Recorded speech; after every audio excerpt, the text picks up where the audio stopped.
अस्सलामुअलैकुम फ्रेंड्स। तो कैसे हैं आप सब लोग? उम्मीद है सब लोग खैरियत से होंगे, आफियत से होंगे।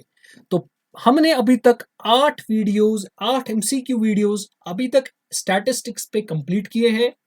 तो पिछली बार हमने 2 वीडियोस दिए थे ग्राफिकल रिप्रेजेंटेशन ऑफ डेटा पे। तो आज हमारा तीसरा वीडियो और फाइनल वीडियो रहेगा ग्राफिकल रिप्रेजेंटेशन ऑफ डेटा पे। उसके बाद में एक वीडियो लाऊंगा, उस पे मैं सारा का सारा टैबुलेशन एंड कंपाइलेशन पे डिफरेंट 50 क्वेश्चंस आपको दिखाऊंगा। ठीक है, तो चलिए आज का लेक्चर स्टार्ट करते हैं। सबसे पहले अगर किसी को ये पीडीएफ चाहिए तो वो मेरी टेलीग्राम लिंक पे टेलीग्राम चैनल में ज्वाइन हो सकते हैं। वहां पे मैं प्रोवाइड कर देता हूँ सारा मटेरियल और लिंक आपको डिस्क्रिप्शन में मिल जाएगी।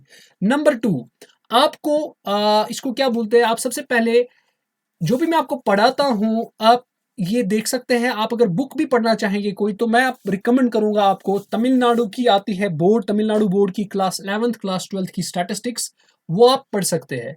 उसके बावजूद अगर कोई नोट्स पे रिलाई करना चाहता है, देखिए मैं तो रिकमेंड करूंगा आप मेरे नोट्स पढ़िए। क्यों? क्योंकि मैंने जो नोट्स बनाए हैं वो मैंने कंपाइल किए हैं डिफरेंट मटेरियल से, जहां पे मैंने तमिलनाडु बोर्ड को कंसल्ट किया है, ओहरी को भी कंसल्ट किया है, और भी बहुत सारे जितने भी मटेरियल्स है, जैसे आर डी शर्मा है हमारे पास, उसको भी कंसल्ट करके मैंने आपके पास मटेरियल तैयार करके रखा है। तो आप अब आपको अपनी मर्जी है, लेकिन जो बुक ही पढ़ना चाहता है उसके लिए मैं सजेशन दूंगा कि वो खाली तमिलनाडु बोर्ड पब्लिकेशन की बुक पढ़े। तो अगर वो किसी को चाहिए तो वो मेरे टेलीग्राम में ज्वाइन हो सकते हैं, लिंक डिस्क्रिप्शन में आपको मिल जाएगी। तो सबसे पहले जो लोग चैनल पे नए हैं तो वो चैनल को सब्सक्राइब कीजिए और बेल आइकन को भी क्लिक कीजिए, ताकि जो भी मैं वीडियो आपके लिए बनाऊं उसकी नोटिफिकेशन सबसे पहले आप तक जरूर पहुंचे। तो चलिए वीडियो को स्टार्ट करते हैं। हमारे क्वेश्चन नंबर 1 से कुछ एमसीक्यूज है। आज का लेक्चर होगा ग्राफिकल रिप्रेजेंटेशन पे, हमने कुछ एमसीक्यूज आज करने हैं। तो चलिए बेटा करते हैं हम ग्राफिकल रिप्रेजेंटेशन पे। Question number 1, Which of the following refer to the geometric form of the data presentation? इनमें से कौन सा ऐसा है जो आपका geometric form of data representation है? क्या बार डायग्राम है, क्या हिस्टोग्राम है, क्या आपका पाई डायग्राम है, या आपका ए और सी आ जाएगा? ठीक है, तो इसका ऑप्शन जो है, अगर आप इसका ऑप्शन देखेंगे तो इसका ऑप्शन नंबर डी होगा। जो बार डायग्राम और पाई डायग्राम होता है इनको बोला जाता है ज्योमेट्रिक फॉर्म। ठीक है, क्यों? क्योंकि ये ग्राफ नहीं आते हैं। ठीक है, बार डायग्राम और पाई डायग्राम को माना जाता है क्या? Geometric form. देखिए आपको याद रखना है, कैसे याद रखना है, जो भी आपके पास मैंने आपको बोला था, पढ़ाया था, ग्राफिकल रिप्रेजेंटेशन में दो चीज होते हैं, एक तो होता है डायग्राम, दूसरा होता है ग्राफ। जो चीज डायग्राम्स होती है, डायग्राम्स को दूसरा चीज बोलते हैं ज्योमेट्रिक फॉर्म भी। तो यहाँ पे डायग्राम कौन कौन है? बार डायग्राम और पाई डायग्राम। हिस्टोग्राम नहीं है, डायग्राम नहीं, ये ग्राफ है। अदर आगे चलते हैं हम। The other name of pi diagram, ये तो इजी है, इसका अदर नेम क्या है? Circular diagram. आगे चलते हैं हम क्वेश्चन नंबर 3 की ओर। Diagrams which show total values of a set of data simultaneously are known as, वो डायग्राम्स जहां पे डेटा सारा का सारा वैल्यू दिखाता है, ठीक है, उनको क्या बोलते हैं? उनको हम बोलते हैं बेटा डिफरेंशियल बार डायग्राम्स, या उनको बोलते हैं सब डिवाइडेड भी। इनको बोला जाता है सब डिवाइडेड भी कह दो वो भी ठीक है, डिफरेंशियल भी कह दो वो भी ठीक है। ठीक है, तो इसका आंसर क्या आ जाएगा? आपके पास आ जाएगा इसका आंसर डिफरेंशियल बार डायग्राम्स। ठीक है, अब उसके बाद क्या होता है, नेक्स्ट हम देखेंगे, which are the following statements is correct? Bars में बी वर्टिकल और हॉरिजेंटल, ये तो सही बात है। ठीक है, breadth of the bars remains the same, क्या ये सही है? Breadth of the bars remains the same. ठीक है, अगर आपके पास क्लास इंटरवल सेम है, देखिए बार्स की बात हो रही है तो ये भी तो सेम होगा। ठीक है, all bars are based on same common base line, तो सारी की तो बेस लाइन सेम ही होती है। देखिए अगर ये बार्स होंगे, मिसाल के तौर पर मैं यहाँ पे बार्स ड्रॉ करूंगा, ये मेरे पास बार्स है, सारों की तो बेस लाइन सेम होती है ना, ये सारों की एक ही होती है, तो इसका ऑप्शन आ जाएगा ऑप्शन नंबर डी। तो diagrams which are used to compare the net deviation of related variables with respect to time and location, उनको ये हमने नहीं पढ़ा है, ये एक एडिशनल चीज हो गया, इसको बोलते हैं डेविएशन बार डायग्राम। ठीक है, तो ये हमारे कुछ एमसीक्यूज थे। आगे चलते हैं, हम कुछ फिल इन द ब्लैंक्स भी डिस्कस कर लेते हैं आपके साथ। तो ये आपके पास कुछ फिल इन द ब्लैंक्स है। बार्स आर ऑल्सो कॉल्ड, जो हमारे पास बार्स होते हैं ना बेटा, उनको क्या बोलते हैं, उनको हम बोलते हैं, क्या बोलते हैं उनको, कॉलम्स बोलते हैं हम। क्यों? क्योंकि अगर आप बार्स देखोगे ना वो इस तरह होते हैं, और कॉलम्स भी ऐसे ही होते हैं, तो इसको बोलते हैं कॉलम्स, याद रखना है। Diagrams which show simultaneously present total values as well as part values of a set of data are called, उनको क्या बोला जाता है, आपको याद होना चाहिए, उनको बोलते हैं कंपोनेंट बार डायग्राम। ये इससे पहले भी आ गया। Dash bar diagram are used generally when the values are of high magnitude, ये मैंने आपको पढ़ा है, ये परसेंटेज इसका आंसर आएगा। ये तब किया जाता है यूज परसेंटेज वाला बार डायग्राम जब आपके पास मैग्नीट्यूड्स हाई होते हैं। मैंने आपको इस पे एग्जांपल भी समझाई थी। आगे चलते हैं हम क्वेश्चन नंबर 5 की ओर। देखते हैं क्वेश्चन नंबर 5 क्या है हमारा फिल इन द ब्लैंक्स का। तो ये बोलता है multiple bar diagrams are those which shows dash set of data simultaneously. ठीक है, कौन सा डेटा? मल्टीपल किसको बोलते हैं? जिसमें दो या दो से ज्यादा डेटा वैल्यूज हो सकते हैं। ठीक है, इसका मतलब दो या दो से ज्यादा आ जाएगा। ठीक है, 2 और मोर इसका आंसर आ जाएगा। In case of bar diagrams में कौन सा चीज सेम रहता है? लेंथ रहती है बार की सेम की ब्रेड्थ सेम रखती है। क्यों? क्योंकि मैंने आपको बोला है बार डायग्राम्स जो होता है उनकी जो विड्थ होती है ना बार्स की, वो सेम होती है।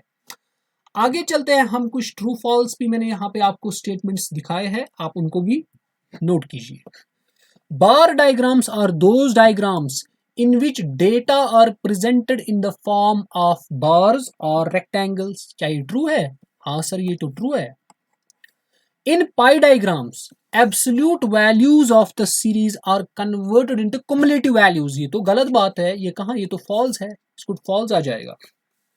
अब bars in bar diagram are equidistant from each other, ये तो ट्रू है। Multiple bar diagram are those diagrams which show two or more sets of data simultaneously, ये तो ट्रू है। Percentage bar diagram present only part values of A set of data, ये लेकिन false है, वो ओनली पार्ट नहीं करते हैं वैल्यूज, वो सारा का सारा आपका दिखाते हैं डेटा। ठीक है, ये फॉल्स है। आगे चलते हैं हम, कुछ यहाँ पे एमसीक्यूज मैंने आपके लिए मैंने एक इसको क्या बोलते हैं, मैच फॉलोइंग लाया है। तो ये आप देख सकते हैं, ये आसान है। Geometric form of diagrammatic presentation, मैंने आपको बोला ज्योमेट्रिक फॉर्म कौन से होते हैं। ठीक है, geometric form of diagrammatic representation, चलो इसको अभी ऐसे ही रखो। अब bars usually used in horizontal form, क्या आ जाएगा इसका? ठीक है, तो इसका जो ऑप्शन आ जाएगा बेटा, तो आप देख सकते हैं जो इसका आंसर आ जाएगा वो होगा आपका, जो सबसे पहले सारे पढ़ लेते हैं। पाई डायग्राम्स इनमें से कौन सा होगा? हिस्टोग्राम्स, पॉलीगन्स नहीं। Drawn only when percentage distribution of the value, हाँ थर्ड का तो सी ही आएगा। ठीक है, तो थर्ड का हमारे पास सी आ जाएगा। ओके, तो यहां पे थर्ड का सी लिखते हैं। अब मल्टीपल बार डायग्राम्स शो 3 और मोर सेट्स ऑफ डेटा साइमल्टेनियसली। ठीक है, अच्छा देखिए हमें क्या करना था, हमें मैचिंग द करेक्ट स्टेटमेंट्स, हमें करेक्ट स्टेटमेंट्स को मैच करना था।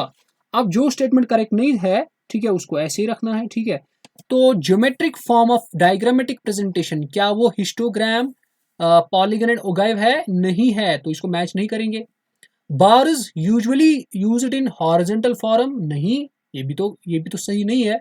मल्टीपल बार डायग्राम्स, ये तो पाई डायग्राम का किया। मल्टीपल बार डायग्राम्स में कितने वैल्यूज होते हैं? 2 या 2 से ज्यादा, यहाँ पे इसने 3 लिया है, ये भी सही नहीं है।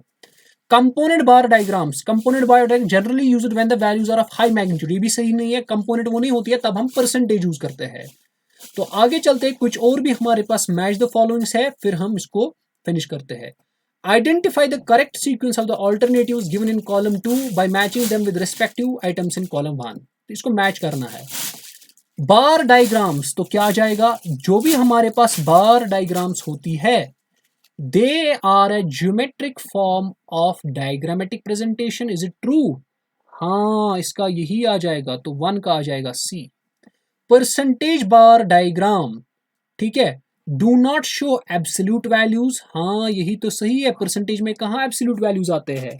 ठीक है, परसेंटेज नहीं, सॉरी, यहाँ पे परसेंटेज बार डायग्राम नहीं, वो एक्चुअली डिविएशंस होता है।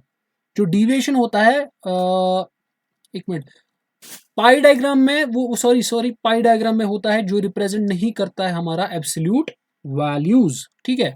फिर परसेंटेज बार डायग्राम्स कौन सा वाला आ जाएगा, वो होता है हमारा based on a single set of numerical data. इसके बाद बनेगा हमारे पास simple bar diagram. Simple bar diagram हमारे पास क्या होता है, वो पॉजिटिव और नेगेटिव डिविएशंस को हमें रिप्रेजेंट करता है। तो ये आपके पास बना हमारे पास क्या, ये हमारे पास कुछ पॉइंट्स थे, ठीक है, जिनको हमने पढ़ लिया। उम्मीद है आपने लेक्चर को एंजॉय किया होगा, ठीक है। तो हम अगले लेक्चर को इंशाल्लाह आपके सामने लाएंगे, जो हमारे पास होगा, आप कह सकते हैं कि हमारे पास होगा, हमारे पास अब नेक्स्ट टॉपिक होगा, वो होगा मेजर्स ऑफ सेंट्रल टेंडेंसी। तो अब हम मेजर्स ऑफ सेंट्रल टेंडेंसी पे बात करेंगे, और मैं कंप्यूटर भी अब स्टार्ट करने वाला हूं, तो वो भी आप देखेंगे। तो अगर आपको वीडियो अच्छी लगे तो आप वीडियो को शेयर कीजिए और लाइक कीजिए और कमेंट भी ज़रूर कीजिए। चलिए मिलते हैं अगले वीडियो में, तब तक के लिए अल्लाह हाफिज़।